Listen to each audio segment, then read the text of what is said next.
Hey, hey, I am back, hopefully audible, and everyone can hear me. I'm excited. This is a program I have been meaning to do. Don't ask me how long, actually. It's been quite a minute, and life was lifing, and it got in the way of me being able to move forward. Don't ask me how long, But actually. It's been as you could hear, I've been trying to do some audio stuff, and of course, it's like not cooperating, but that's okay. You know what? I will fix that later. Let's get into it. All right, let's go through my program. And first step, as always, I like to share the agenda because I think it's just a good way to have some anchoring around what we're going to talk about. Natasha Nurse, Dressing Room 8 blog, and atmosphere of a lot of things that I do. But for today's purposes, we're going to talk about this subject because this was something I can't tell you what was the thing that made. Actually, you know what? I do remember why I think I wanted to do this. I felt like I was having continuous communication gaps with different people in like various scenarios of life. So it was like personal. I think at the time it was like career. It was touching something in my career. And then yeah, I think it was personal and professional. And so I was like, oh, I need to talk about this. And so I think that that's what promulgated this conversation. But like I said, it was a minute ago. So do I still think there's relevance for the conversation? Absolutely. I would argue we are probably now in a space where we're moving so fast and we're having all this technological innovation and support, and it's then lending, and I'm a part of that group as well, lending for the space for sometimes us checking out and not necessarily paying as much attention, whether it's the work products we deliver or the way that we communicate or the way that we send messaging. We're so concerned about going fast that we're losing the opportunity to focus on thoughtfulness and care. So that's essentially why I wanted to come on here and talk about this. So we'll answer some meet and greet questions, similar to if you join me for my book clubs. I like to do meet and greet that way now, and then talk about what are some of the details that matter. How do we stay focused? What are ways that we can have some healthy habits? Because again, with learning, you can have a lot of rhetoric and you can have a lot of like, this is what you should do, this is what you should do, but how do you do it? Right? Like that how is probably even more important than the what of what you're learning. And then some reflection and growth commentary. And then lastly, words of wisdom. I want to share my experience. I want to share things that I have learned along my own journey of like, sometimes you have to slow down and sometimes you have to say no to certain stuff so that you can do other things better, things like that. All right. So first question out of the gate. In my opinion, why is paying attention important in today's fast-paced world? I talked about it. The fact that we can do a lot more, a lot quicker means that our attention spans are probably continuing to reduce. They're already like very limited. And then we aren't paying a much attention because sometimes we're relying on technology, or we're just like, well, I don't have enough time to like read this 3 times over. So I'm just going to read it once, or I'm going to read it twice. But maybe you do need to read something over 3 or 4 times before you send it, because we don't know what the implications of what you're about to say could be, right? Maybe you do it and there's harm that results from that. Maybe we hurt someone's feelings. Maybe we said something or we did something in a way that could have been a little bit more thoughtful, could have been considerate for the receiving person's reactions and feelings and emotions, things like that. So we have to pay attention, because we need to focus not just on what we're doing, but how we're doing it and how it's affecting people, right? And I think I've talked about this before, but if not, I'll, welcome. There's this idea between when we're acting or we're saying things, there's 2 eyes that we need to always keep in mind: intention and impact. And a lot of people will, like, I would call it sometimes gaslighting, where they're like, well, I didn't mean, or I didn't intend to hurt your feelings. Good for you. If there's bad impact, if there's harmful impact, then we have to have changed behavior, because intent and impact have to be aligned always. And this applies personally or professionally. So when we're doing a lot of different things really quickly, we just have to be mindful around what is the intention that we're having behind the action or the thing that we're saying, and then what is that intended impact. And if we can be prescriptive enough to think through impact before the action, right? Like we're preventing potentially any poor or consequential impact, then we can really be like, that's when we're putting strategy behind our thinking and our actions. And then we're just going to have better connections with people. We're going to have more positive vibes, less conflict, less confusion. It's really critical. So that's one of the reasons why we need to do that. And for today's fast-paced world. Then, are there any specific habits or practices that I've developed to help stay organized or focus on like projects or task management? So I'm a person who's deeply deadline driven. So I don't really love, I can create my own project plans when someone says, hey, we need to do this.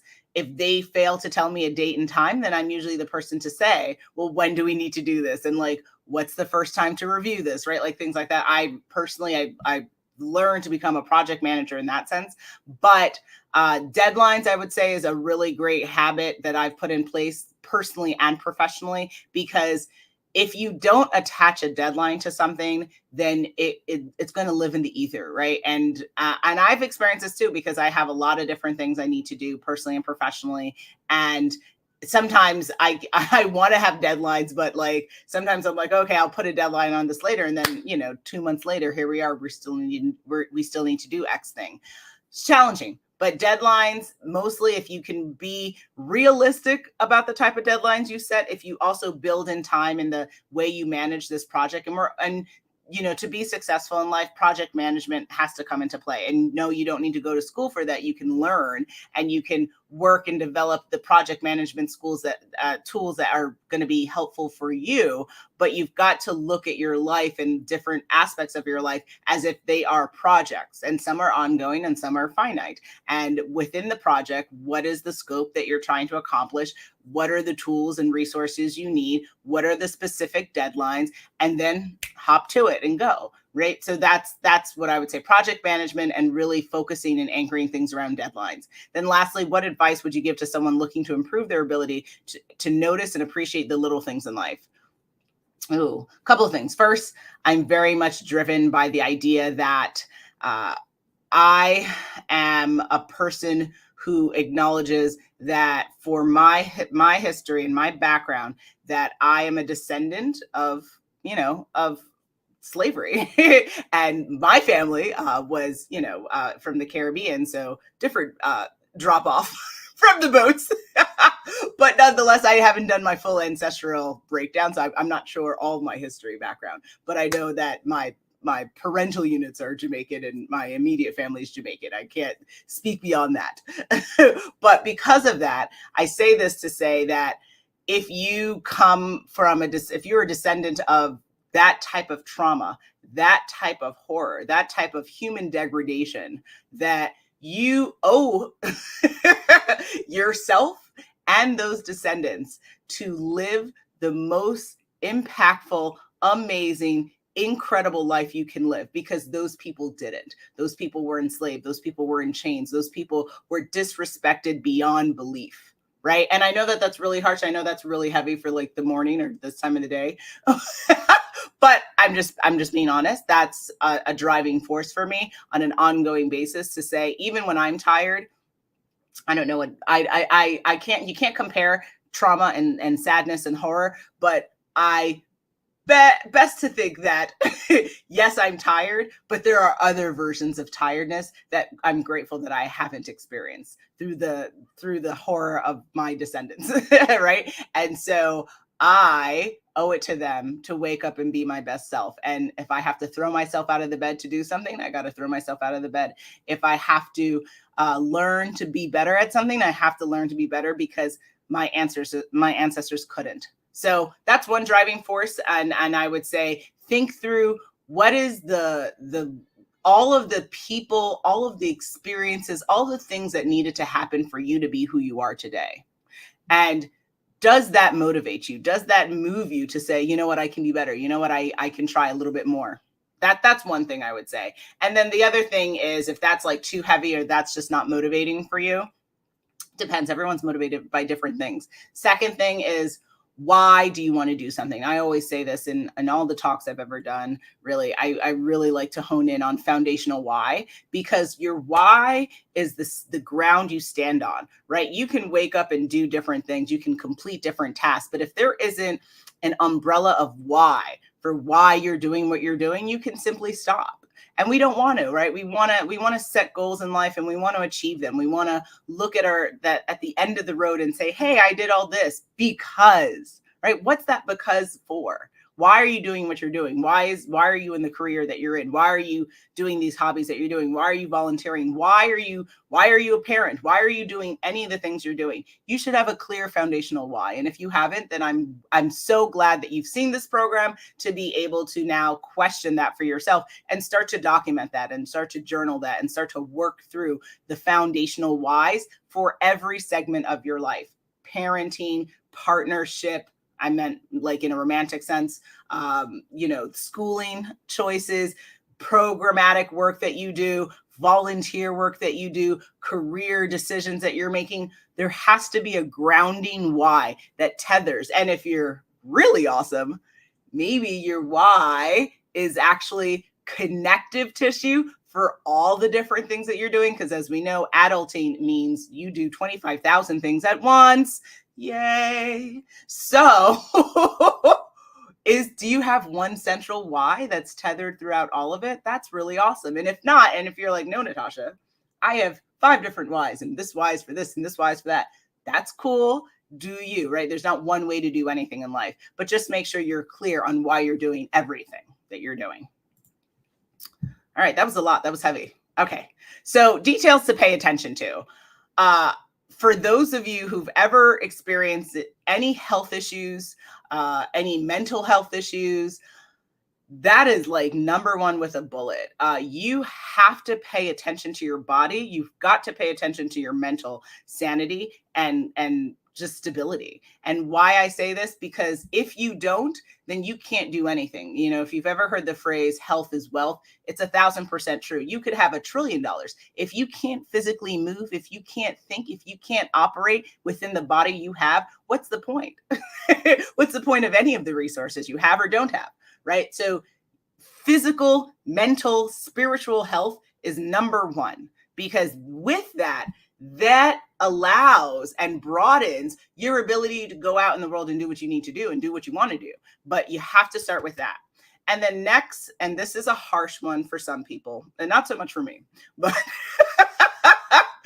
it's just my personality and like just who I am.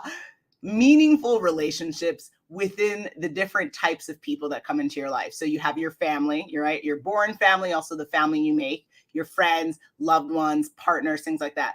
But cultivating the meaningful relationships, meaning feed and nurture the relationships that are serving you how you need to be served, not maintaining relationships with people because of the status for which they have in your life, right? Like this person's my aunt or this person's this and that. Cool, that's awesome. But is it a meaningful relationship in your life? You should be maintaining, cultivating, and nurturing meaningful relationships. So I want you to really think about that, because I know, like I said, that could be very harsh for people, because then you're like, well, actually, like 50% of the people I talk to, I actually don't feel like help me. Woo! Sounds like there's opportunity for change.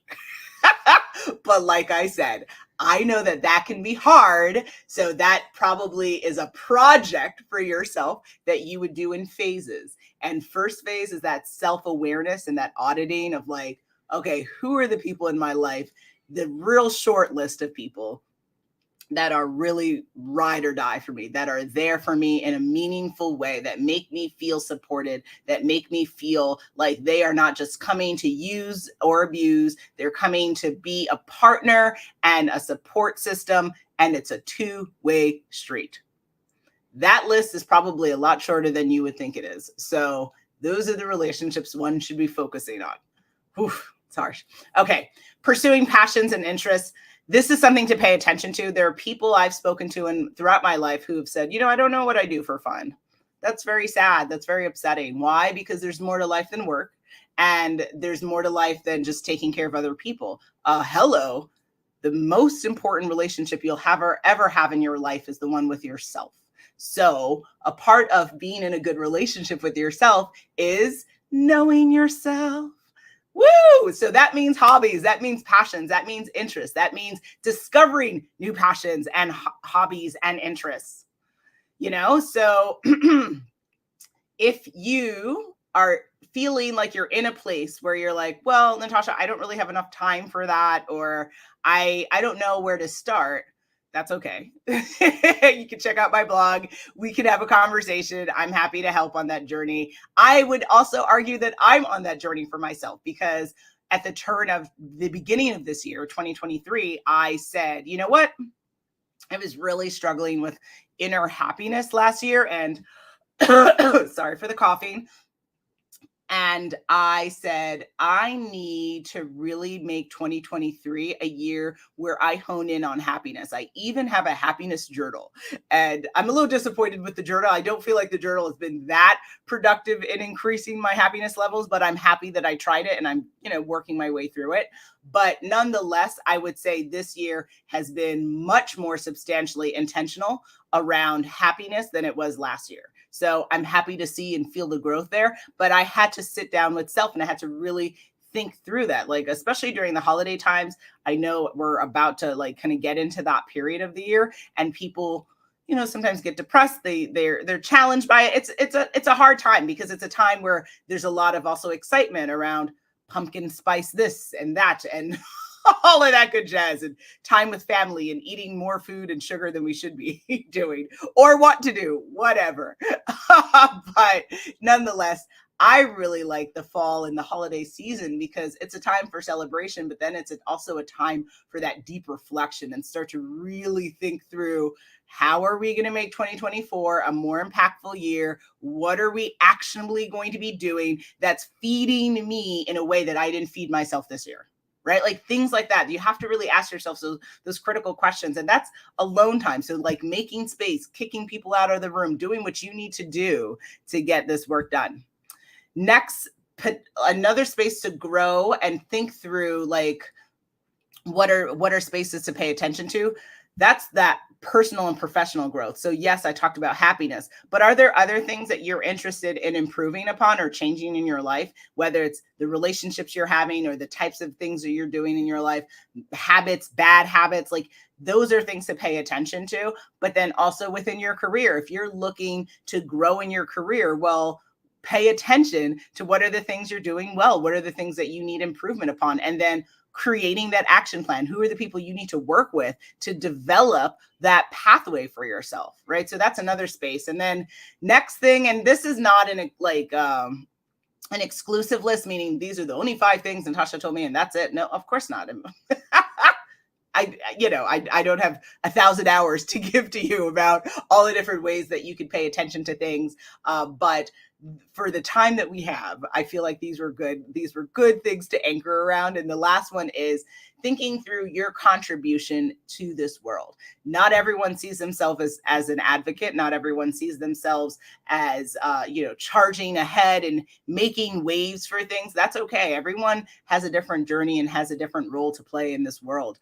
But nonetheless, you are a contributor to this earth. So the protection of it, the improvement of it, the contributions to our community, right? Like those are all things within ourselves that we do have an ability to make a difference. So that would be another space to think about and pay attention to. How are you making the planet a better place? Right? What is your carbon footprint? What are the ways that you could recycle more? What are the ways that, again, just thinking through environmental protection, because, why should you care? Well, you live here. So if you want to live here a long time, then you got to take care of the place where you live, right? Take care of the home, and that's planet Earth. So what are the different ways that we could do that? And then also, that's broad, come a little bit narrow then. Community. right? What are the ways that we can contribute to our communities that are meaningful? And it doesn't, if you say, well, I don't have extra money, that's okay. We can contribute financially, through your time, through innovation, through the content you develop. There's a lot of different ways one can contribute and make this world a better place. It's not just one way to do something, but those are the different things to think through. So that was a lot. It was a lot. Put some thoughts in the comments. I'm here on Facebook. I'm on YouTube. I'm on Twitter. I'm on a lot of different places. So feel free, if you're watching this in the live, you're watching this in the replay, come through, put some thoughts, put some comments. I want to hear them. If you have questions, put those as well, as so that I can come through and support you on this journey. So how do we do this, right? I talked about, it's not just the what, but it's the how. Prioritization is key. We can't and this is something that is a continuous lesson, growth lesson for me, because I'm an overachiever and because I am an overthinker. Got to know who you are, man. And you can change that narrative. I feel like I've gotten better in both of those regards throughout the years, but it's taken some time. I would say within the last 10 years, I've seen some growth there. Prior to that, no growth. But prioritization, we can't do everything at once, right? Have you ever heard the phrase, you can't boil the ocean? We've got to do things piecemeal, take it, little bit by bit. And you can do different segments. Maybe after this program, you sit down and you say, okay, there's 7 things I want to work on, 7 things I need to pay more attention to. Can you do all 7 at once? Probably not. Right? Let's themify our lives. Let's take September to October to be the wellness focus for yourself. And then you're going to prioritize what are the 3 things that you need to do from a wellness perspective that you're going to pay more attention to, that you are going to create actionable steps to do. You're going to eliminate distractions like social media. I know that can be hard. How many of us start the day, right in there, getting in that Facebook, Instagram, and then we end our day. It's not helping the brain. It's not helping our wellness, our stability. We've got to shut those things off, start to develop habits and implement habits where we begin the day and we start with our gratitude list. Maybe we end the last 30 minutes of our day reading a book or listening to an audiobook or doing meditation, right? Starting to take away things that disrupt the stability in our mind and our spirit so that we don't then fall off the pathway of doing what we need to do. Taking breaks is important. I have found, and this has been actually hard for me as well, because I grew up in a way where, and this was how I just grew up experiencing my very hardworking parents. My mom, for instance, she would work 20 hours straight, she would be a person where she had to work on something. She would sit and do it for 6 hours. So I'm a kind of person, my husband will say too, it's wild. I can sit down at 2:00 and be working till 8:00 and not get up and just sit and just do the thing. Yay for the focus, poor behavior for the body. You've got to actually physically get up and move your body. Your lymphatic system needs you to move. And, you have to be able to get the things you need done, but in a way that is not going to cause such havoc to your mind or your body. So getting up, stretching, getting up, going for a 15-minute walk, making sure that we're avoiding not just mental burnout, but that physical burnout too. Because it's actually, you start to feel sick. And I've felt this and experienced this as well, of where you are doing something and you're like, whoa, I feel destroyed because you haven't been taking care of yourself. You haven't been drinking your water and doing what you need to do. So there's that. Then also a really good way to be able to, when you prioritize, what are the things you need to pay more attention to and what are you going to actually do? Taking that goal and then breaking that into mini goals. So for instance, if you say, right, so let's do a wellness goal right there. Let's go with, I want to drink more water. Cool. That is not an actionable goal in and of itself, right? Because it is not defined. It is not clear in the cadence of what you mean by that. It's also what's the quantity? What does more mean? That's too just, in the ether kind of thing. So let's set a goal around, I want to drink a gallon of water a day. Okay. So what do you need? Well, let's look at resources. Oh gosh, hold on. Let's look at like go on a space like Amazon or eBay or things like that. Get those. And I apologize if you hear screaming from my toddler, but that's just life.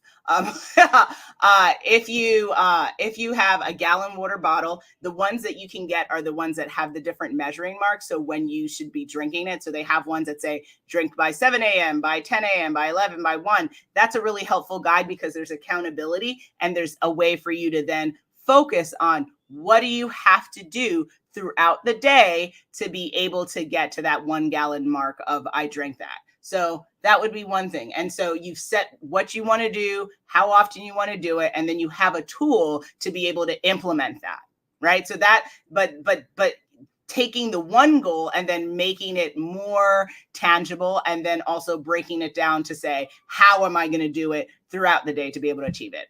And then also another thing that could be really helpful for focusing is more mindfulness. So there's a ton of apps you can find that will really help with the mindfulness. But one thing I would say, if you're not like, okay, I don't have time to explore another app, it's just really just deep breathing. Just like right now, like I'm losing it because I hear my toddler going wild and I hope you don't, because that's would suck. But deep breathing, just like taking a deep breath. Your brain needs oxygen. And so the more that we can just do that like once an hour, just do it like 3 times, it can just automatically, you feel more calm, you feel more centered, you feel like, okay, like life is not so out of control. So in addition to that, I would say start small with all the different things that you're going to do. Make sure you're documenting this, because goals that aren't documented then sometimes, again, disappear into the ether. We don't want this. Make sure that you're having routines that align with the goals you're trying to achieve every single day. It's really hard to get ahead on a goal if it's just like, okay, I'm going to do this weekly or monthly. Well, what could you do every day to be able to kind of inch a little bit closer there? And then an accountability system. So whether that's you sharing your progress publicly, whether that's a journal, maybe that's a coach, maybe that's a friend, family member, partner, whatever the system of choice works for you, or multiple ways. I like public accountability because it's just like right in your face. There's a documentation of it. Plus it allows for other people to be inspired by the process. So I like that type of thing. So like coming on and doing a live, I find one of the best accountability measures for myself, but I know that not everyone's comfortable with that. So you got to figure out what works for you, but that's one thing. And then last one that's super important is recognizing your accomplishments along the way, meaning day 1, what was your accomplishment? Day 10, what was an accomplishment? Like every day, there's something that you're winning at, you're doing that's getting you a little bit closer. And will you have moments or spaces of falling back and failure? Absolutely. That's welcome to being a human being. It is not a linear line. It is a zigzag if I've ever seen one. But with that, we can still acknowledge the victories and the win along the ways. So questions to think through when you're going and you're doing the things and maybe you need to fine tune. Maybe you need to do a little bit different. What have I accomplished? What did I learn? What's next? Those are 3 simple questions you can ask yourself as you're going through whatever you're working on, whatever you're paying attention to focus, to improve, to change. Just making sure you're thinking through these questions. What have I accomplished? What am I learning? Then what's next, right? And then some words of wisdom.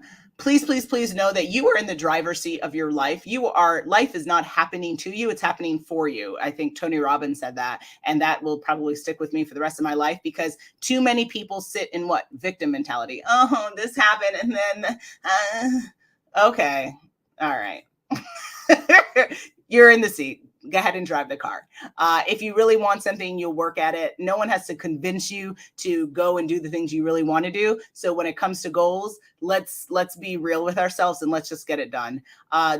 Focus on the action, less talking about it. Too many people were, oh, I'm going to do this. I'm going to do this, and just do it and then share what you did, right? Let's do the inverse. Instead of wanting to talk about it, let's just act, then talk about it. And then please give yourself grace. Life is hard. Things are hard. Goal setting is hard. It's all hard. So please, please, please give yourself grace. And then, thank you. I appreciate you. If you have questions, come back to the blog for sure, dressyourroommate.com. I would love to engage with you there. Subscribe to the blog, subscribe to the monthly newsletter, and then email me. If you had any questions about what we talked about today, I would love the opportunity to address them. And with that, I think that's it for today. I'm sad to have it end, but let's see. We have some comments. I like it. Details versus the bigger picture. And then, okay, we got that. I like it, y'all. Thank you. I'll see y'all soon. All right. Bye.